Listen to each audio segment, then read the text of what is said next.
আসসালামু আলাইকুম। আশা করছি সকলে ভালো আছেন। আজকে আপনাদের সাথে শেয়ার করব যেভাবে বাসায় আমি খুব সহজেই স্যুপ নুডলস বানাই। এটা খেতে কিন্তু ভীষণই মজা হয়। চলুন তাহলে দেখে নেওয়া যায়।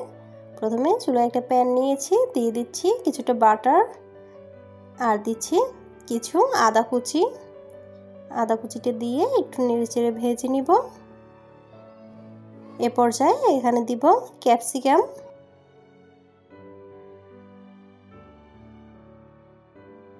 ক্যাপসিকামটা দিয়ে একটু ভাজা হয়ে গেলে এখন এখানে দিব মাশরুমটা আমি একটু পাতলা পাতলা করে কেটে নিয়েছি।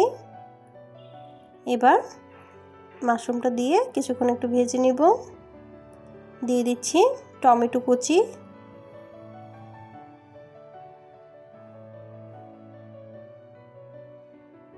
কালো গোলমরিচের গুঁড়ো দিচ্ছি,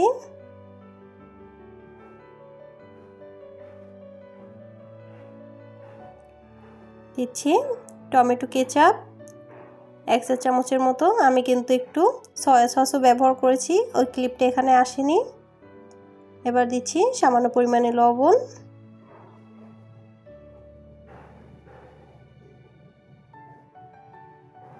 এবার দিয়ে দিচ্ছি 1 কাপ পানি।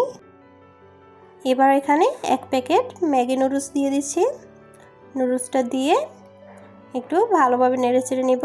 পানিতে যখন বলক চলে আসবে ওই পর্যায়ে নুডলসের মশলাটা দিয়ে দেব এখানে। এবার একটা ডিম ফেটিয়ে ওটা এখানে দিয়ে দিচ্ছি।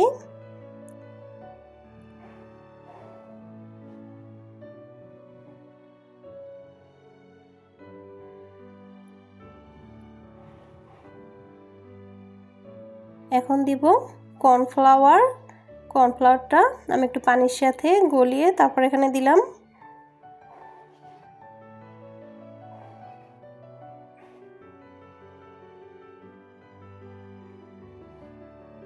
এ পর্যায়ে একটু লেবুর রস দিয়ে দেব। লেবুর রসটা দেওয়ার কারণে কিন্তু এটা খেতে খুবই ভালো লাগে।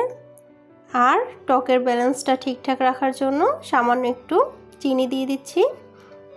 এবার এটাকে চুলা থেকে নামিয়ে নেব। এই যে তৈরি হয়ে গেল মজাদার স্যুপ নুডলস। ভিডিওটি ভালো লাগলে অবশ্যই লাইক, কমেন্ট, সাবস্ক্রাইব করে পাশে থাকবেন। আল্লাহ হাফেজ।